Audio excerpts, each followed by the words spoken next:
Negara yang maju pastinya rakyatnya itu berpendidikan, setidaknya mempunyai kesopanan, mempunyai kedisiplinan beradab dan lebih berpikiran yang sehat, menggunakan akal sehat. Dan katanya di Indonesia ini negaranya sudah maju, tapi kenapa masih banyak pungli yang berdasi dan juga banyak orang yang arogan, banyak juga orang yang sombong di negara kita ini, geng.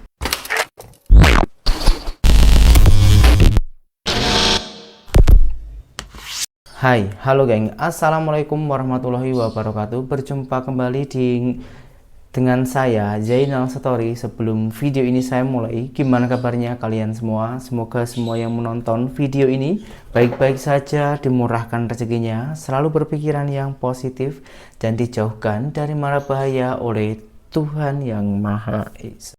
Seorang konten kreator, seorang YouTuber ataupun TikToker yang mempromosikan, bahkan yang mengunggulkan, bukan memberikan fakta, hanya mengunggulkan saja yang konon katanya Indonesia ini negaranya sudah maju, sudah mengalahkan Malaysia dan lain-lainnya, bahkan Singapura pun sudah kalah dengan Indonesia.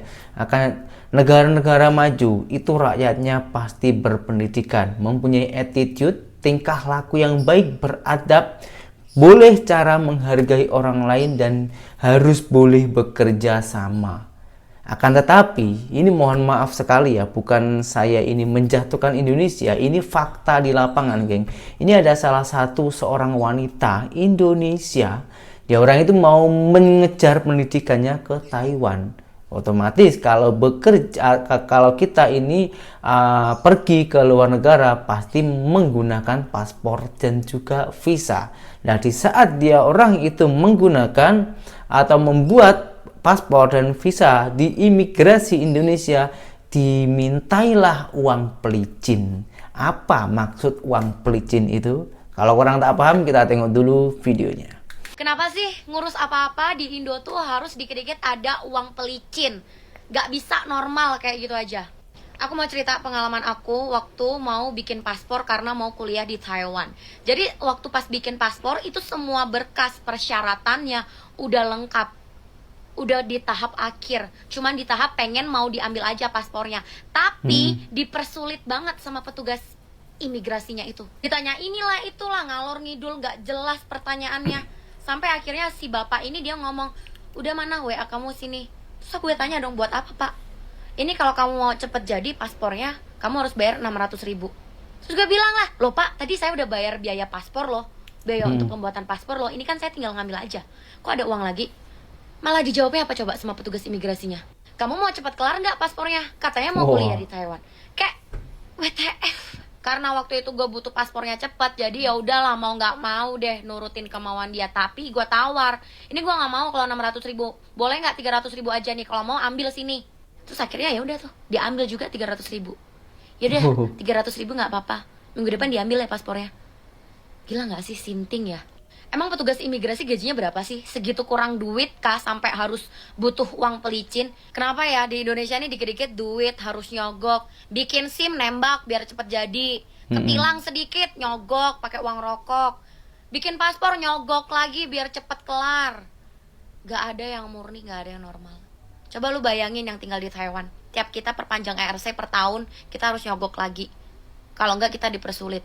Udah bayar bikin ERC aja 1.000 NT per tahun. Kalau masih ditambah harus nyogok lagi berapa coba? Ini gue yakin banget gak cuman gue aja yang jadi korban. Pasti banyak di luaran sana yang ketemu imigrasi-imigrasi nakal, yang mana kalau bikin paspor ataupun itu dipersulit dengan dalih minta uang pelicin dulu biar lancar. Di sini ada yang punya pengalaman yang sama nggak? Coba komen di bawah ya. Oke, kalau ngomongin soal ini, saya juga ada pengalaman. Saya pun juga salah satu korban ya, geng. Bukan korban sih, gimana ya, itu pun juga kesalahan saya sendiri sebetulnya. Ceritanya gini, geng, di saat saya itu mau membuat SIM, surat izin mengemudi itu ya. Kalau di Malaysia apa namanya? Rotek apa macam itu. Nah, saya itu mau buat SIM itu ya ke Polri di sana, tentang kepolisian gitu. Nah, di sana itu saya mau berangkat sana, ada salah satu sahabat saya, dia orang itu seorang mantan TKI Malaysia juga. Dia orang itu tak mau lewat Calo lah geng, lihat jalur yang resmi yang lurus gitu. Sudah 3 kali loh geng, sudah 3 kali berangkat tak lulus. Lepas itu saya tak percaya kan, apa yang membuat tak lulus itu apa? Dia orang itu cakap, tak tahu, saya pun sudah ikut prosedur yang ada, tak ada kesalahan, tapi tetap tak lulus. Saya pun bingung dong. Lepas itu saya baliklah ke rumah. Di rumah saya, di rumah pak saya, di situ ada salah satu kawannya pejabat anggota polis, itu pun menceritakan, ini buat privasi saja ya, tak payah kasih tunjuk orangnya, tak payah kasih tunjuk namanya. Yang penting saya itu mendapatkan info itu, yang dia orang itu cakap memang itu sudah dikelola oleh ataupun bekerja sama dengan pihak polis. Jadi kalau kita ini tak kalau kita ini tak ikuti aturan itu, kalau kita ini ikuti benar-benar yang dari atas ya, itu sangatlah susah sekali. Mungkin kalau video ada yang viral, nanti mungkin diperketat, benar-benar mengikuti pemerintahan dari pemerintahan. Tapi kalau sudah tak seberapa viral lagi, mungkin ya sudah diambil macam itu. Maksudnya ada punglinya, pasti ada punglinya. Jadi kalau tak lewat pungli, susah nak dapat gitu geng. Dan otomatis saya pun mau pergi sana, saya tengok cari informasi dekat sana, ya susah juga ya. Nah lepas itu saya tetaplah bayar itu demi dapat SIM itu geng, bayar pungli. aduh, tapi saya menyesal sih kenapa saya kenapa saya lakukan itu. Tapi saya tak mahal, biasanya ada yang bayar pungli itu sampai 1 juta, ada 1 juta lebih itu buat SIM itu geng. Itu hari saya cuman 500 ribuan lebih lah, sekitar 200-an ringgit Malaysia lah. Tapi itu pun juga saya akui itu kesalahan saya juga sih ya, kenapa saya tak lalu depan. Tapi karena gimana, saya takut geng, kalau lalu depan nanti tak diloloskan, dan itu memakan biayanya yang bukan murah ya, yang mahal gitu. Ya memang tak seberapa mahal, tapi kalau berulang-ulang tak diloloskan, itu memang diarahkan untuk ikut pungli tadi, ataupun di sini namanya calo macam itu. Itu pengalaman saya loh ya, dan Indonesia ini kan sangatlah luas.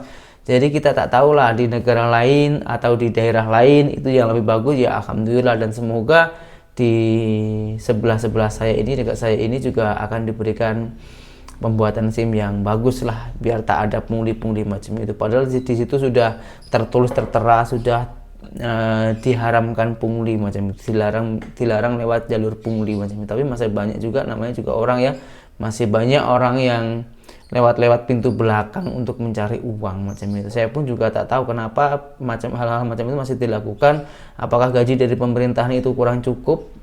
Saya pun kurang paham. Tapi menurut saya besar kecilnya gaji itu relatif tergantung gaya hidup kita masing-masing. Dan ini di video selanjutnya ini geng, ini ada salah satu seorang artis terkenal, ternama di Indonesia. Dia orang itu artis sekaligus komedian. Dia orang itu cakap, orang Indonesia ini sebetulnya pandai-pandai, tapi kepandaiannya ini untuk menutupi kesalahan-kesalahan kita sendiri, dan juga untuk memperdebatkan hal-hal yang tak penting. Konon katanya seperti itu. Dan ini juga disetich oleh seorang wanita Indonesia yang berada di Malaysia. Tentunya penasaran macam mana tanggapan dari orang, cuma langsung kita tengok dulu videonya. Dipakai untuk ngeles, gue sering banget ngeliat ini. Pinternya tuh dipakai untuk berdebat, memperdebat. Video ini sangat tepat sekali, ya, sangat tepat. Inilah yang sedang dilakukan oleh sis harapan masa depan sekarang ya, mencari pembelaan. Seakan dirinya teraniaya, terzolimi, difitnah ya, dengan mengatakan jantung pisang mengstish video-video dia, memotong-motong video dia. Tanpa dia sadari ya, sebenarnya siapa yang mengstish video aku dulu? Hah? Kau tak ingat? Kau amnesia? Kau dah lupa ingatan? Hah? Aku dulu tak kenal pun siapa engkau, ya. Rakyat-rakyat Malaysia pun tak kenal dulu siapa engkau, ya. Tapi dengan begitu sombongnya kamu ya mengambil videoku dan mengstitchnya. Kamu katakan aku memfitnah kamu disebabkan video tentang haji itu. Hey, sis, harapan masa depan suram, aku katakan kepada Anda ya. Bukan satu orang mengstitch video itu ya, mengambil video itu ya. Ramai, tahu. Mengapa mesti dengan jantung pisang kamu sakit hati? Koyak. Kamu mengatakan status saya di sini apa? Siapa diri kamu? Kamu mengatakan kami bayar pajak enggak di sini? Aku udah bagi tahu sama kamu ya sis. Pendapatan negara kita itu ya, pertama dari migas, kedua dari kami yang ada di dalam Malaysia ini ya. Ketiga dari pajak rakyat Indonesia yang di Indonesia. Belajar ya kalau tidak tahu. Saya penasaran sih setikan dari Ain siapa tadi? Ain Harapan ya. Sis Ain Harapan Masa Depan katanya. Masa depan suram katanya. Nah, setikannya itu macam mana sih? Kita tengok dulu sih ya, biar nanti itu tak salah paham kita. Coba tengok kerajaan. Izin stick ya kakak hebat. Sebelumnya saya mengucapkan terima kasih banyak atas kritik Anda tentang negara saya. Tapi ada beberapa kalimat yang keluar dari muncung Anda, saya keberatan sekali. Ya, untuk masalah masyarakat Indonesia yang ada bekerja di negara Anda sebagai apapun itu kalau permintaan dari negara Anda tidak ada, tidak akan mungkin teman-teman saya atau masyarakat kami Indonesia datang ke sana. Dan Anda kalau merasa Anda mampu mengerjakan semua pekerjaan yang dilakukan masyarakat Indonesia di sana, Anda lakukan saja. Tidak perlu Anda membuka lowongan atau mencari agent untuk orang bekerja di rumah Anda, di pabrik Anda, atau dimanapun itu. Gitu. Jadi saya nggak tahu masalah kamu dengan Republik Indonesia apa, tapi kalau kita ingin memberikan edukasi, berikanlah edukasi yang baik. Kalau kita sakit hati dengan satu orang, jangan bawa universalnya. Ya, saya nggak tahu masalah Anda dengan Republik Indonesia apa, tapi sekali lagi ada beberapa kalimat yang keluar dari mulut Anda itu tidak sepantasnya. Ingat, masyarakat Indonesia tidak akan datang ke Malaysia apabila masyarakat di Malaysia sana tidak membutuhkan tenaga dan pikiran orang Indonesia. Bisa Anda lihat sendiri sekarang, sudah banyak masyarakat Indonesia tidak mau bekerja di negara Malaysia. Kenapa? Tuntutannya banyak. Masyarakat Indonesia tidak diperlakukan dengan baik dan lebih-lebih tidak diperlakukan seperti manusia. Dan sekarang masyarakat Indonesia banyak mengadu nasibnya di Taiwan karena mereka di sana lebih dianggap manusia, lebih dihargai, lebih dihormati, dan keringatnya lebih dibayar mahal daripada di negara Anda. Ya, jadi kau jangan membabu-babukan orang, jangan mengkuli-kulikan orang. Ya, kenapa? Kau belum tentu lebih kaya dari mereka. Kalau kau punya sakit hati dengan satu orang, jangan kau buat universal. Kalau ingin membuat video, buatlah video edukasi. Jangan menebarkan kebencian. Semoga pintar. Ni saya tahu mawoso semua kan ni mimpai mawoso semua kan ni. Jika ni mimpai, ni yau tuksu. Setahu mana? Oke, kita ulas dulu dengan sepengetahuan saya, geng ya. Yang pertama yaitu tentang Malaysia membuka lapangan pekerjaan.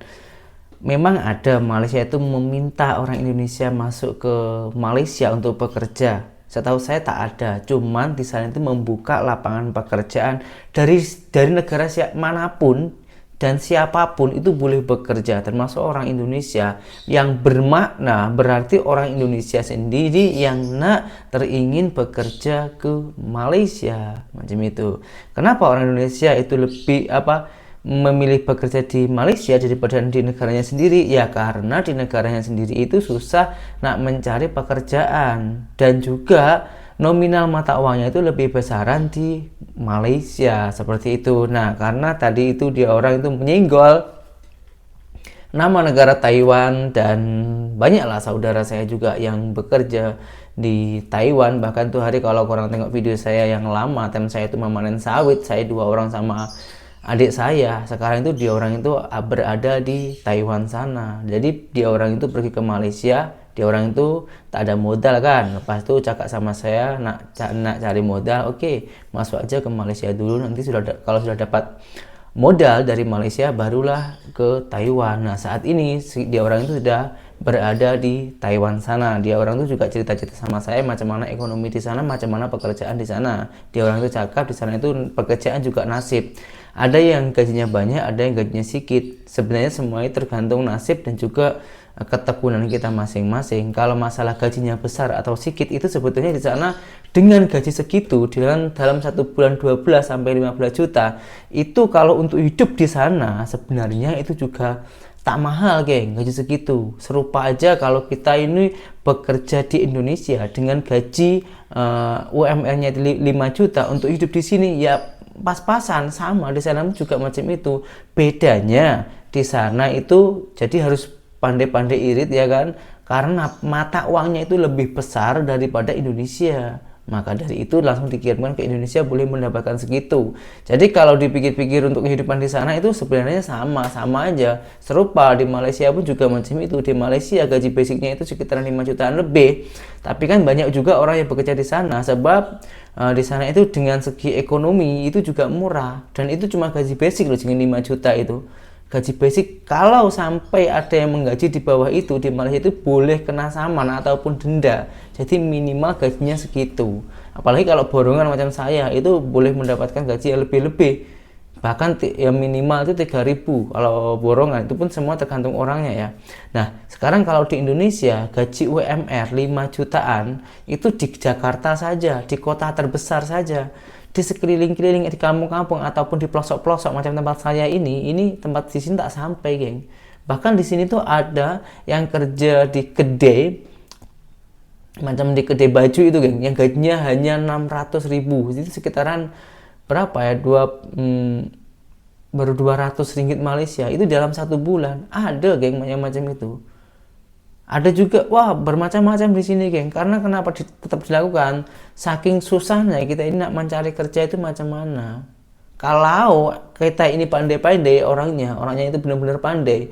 Kita setiap orang itu setidaknya boleh membuka lapangan pekerjaan untuk dirinya. Jadi untuk mengurangi pengangguran. Syukur-syukur kalau kita ini boleh membuka lapangan untuk orang banyak, itu lebih bagus lagi. Jadi dengan hal-hal macam ini jangan salah paham. Harus kita teliti dulu macam mana.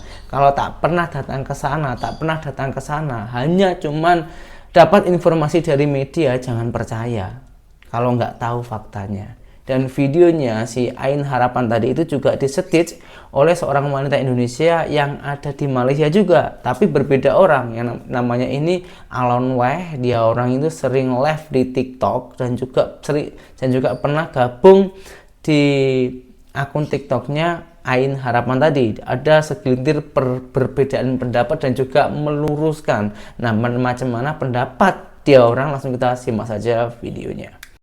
Oke, assalamualaikum. Mungkin ini adalah video terakhir aku untuk harapan, ya, untuk si harapan, sis harapan. Gini ya sis, Anda berkoar-koar di live Anda mengatakan suruh cek dulu nih itu si Ono itu ya. Mereka masuk secara resmi atau enggak, mereka ada dokumen apa enggak sis. Kita 8 tahun di sini loh ya. Aku ada urusan anak aku sekolah ya, untuk urusan apapun yang lainnya itu harus ada pengenalan diri yang sah ya, bukan yang expired ataupun yang enggak ada pengenalan diri. Jadi 8 tahun kita di sini, alhamdulillah banget ya, kita mengikuti undang-undang yang ada di sini loh ya. Kita bukan kosongan. Anak kita pun warga negara ya. Kalau kita kosongan, anak kita nggak ada warga negara. Dan ya sis harapan, ini aku aja ya, aku ngomong untuk diri aku ya. Aku menikah bukan menikah koboi.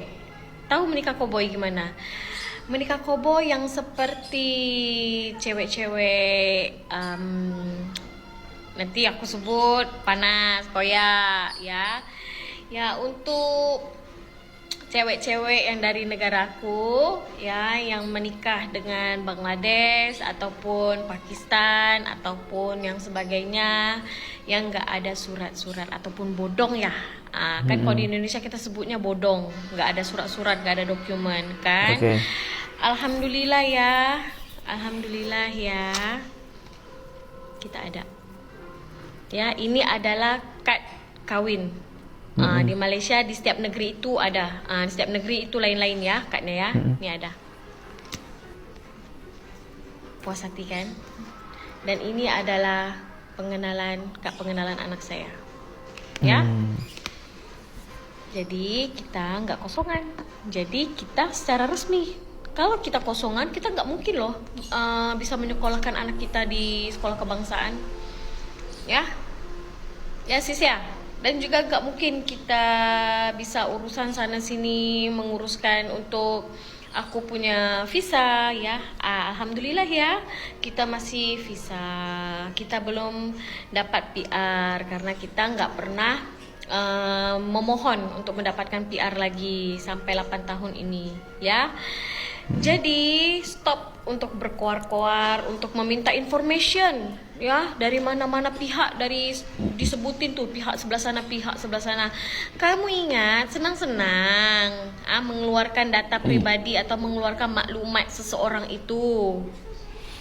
Katanya orang berwawasan, katanya orang berpendidikan, katanya orang yang beretitude. Masa nggak tahu sih? Ya, masa nggak tahu undang-undang yang nggak boleh mengeluarkan sembarang maklumat pribadi kepada orang lain? Boleh dikenakan tindakan loh. Ya, kamu kan orang yang berpendidikan, kamu kan orang yang tahu. Ya, apa itu hukum-hukumnya? Ya kan? Ini kan yang kamu mau tengok kan? Ya, cukup sedikit aja ya, karena kamu nggak penting bagi aku untuk menunjukkan semuanya, ya. Wah. Ini hanya untuk membantah statement kamu di live kamu yang berkoar-koar kalau kita ini harus dipertanyakan resmi atau enggak, ada ini atau enggak. Lah jelas-jelas anak kita sekolah, ya. Ya berarti anak kita warga negara dong. Macam mana anak kita mendapatkan warga negara? Berarti kita secara sah menikah secara sah. Kalau nikah koboi, ya yang nggak tahu penghulunya dari mana, tiba-tiba nikah ijab kabul, itu yang harus dipertanyain. Kalau tiba-tiba anaknya dapat warga negara, aneh banget sih. Ya, dan aku bukan menikah dengan warga asing. Alhamdulillah aku dapat jodohnya orang sini yang bertanggung jawab, yang menjaga. Ya. Jadi janganlah memburukkan sampai ke tahap keluarga kita, karena aku hanya menyentuh dirimu aja ya. Aku nggak menyentuh keluargamu, aku nggak menyentuh sesiapapun dari keluargamu. Ya, jangan mempertanyakan lagi kita punya dokumen di sini, karena kita nggak ada kewajiban untuk menunjukkan kepada Anda. Ya, paham? Kalau Anda nggak mau video Anda kita stis, video Anda kita jadikan video, Anda harus lebih berhati-hati dalam membuat konten. Anda harus lebih berhati-hati dalam membuat video. Jangan menyentuh hal sensitif yang ada di negara Malaysia kalau Anda nggak tahu. Betul. Ya, kalau Anda nggak tahu, Anda bertanya, Anda mencari tahu. Jangan Anda hanya mengeluarkan hoax yang pada ujungnya nanti nggak mengaku. Ya. Sis harapan paham? Udah ya. Settle ya. Oke. Gak ada lagi nih stis. Lagi Anda gak ada menyentuh isu hal Malaysia dan rakyat Malaysia. Oke? Bye. Sudah hal biasa kalau warga Konoha, warga netizen kita ini kalau menghujat bukan hanya ke dalam salah satu pihak. Oke, seperti contoh ya, kau tak suka dengan saya, kau hujat saya, kau maki saya. Ya udah, kalau urusanmu dengan saya, sama saya saja. Nggak usah kepada keluarga, anak, istri, ataupun orang tua saya.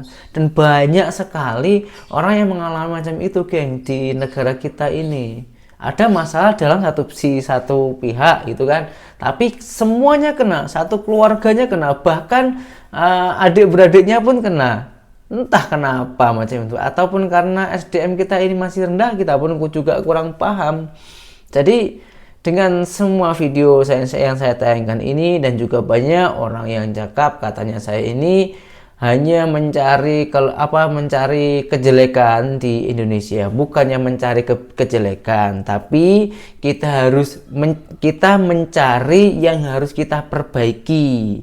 Jadi seperti ini geng, seperti misalnya ya, contoh kita mempunyai barang engine gitu ya. Dalam engine itu kan banyak kan barang-barangnya, ada karburator, ada dan lain-lainnya lah, ada karburator, ada spring, ada banyak di situ kan. Nah di situ kalau ada kelemahannya, jadinya bunyinya ini tak sedap.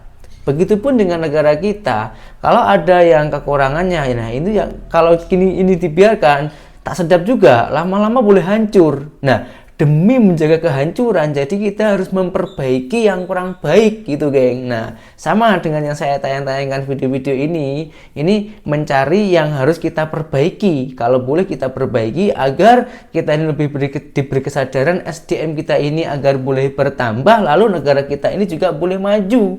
Dan pemerintahan itu kalau rakyatnya itu sadar diri, mudah untuk mengatur dan juga mudah untuk diatur. Itulah tujuan saya.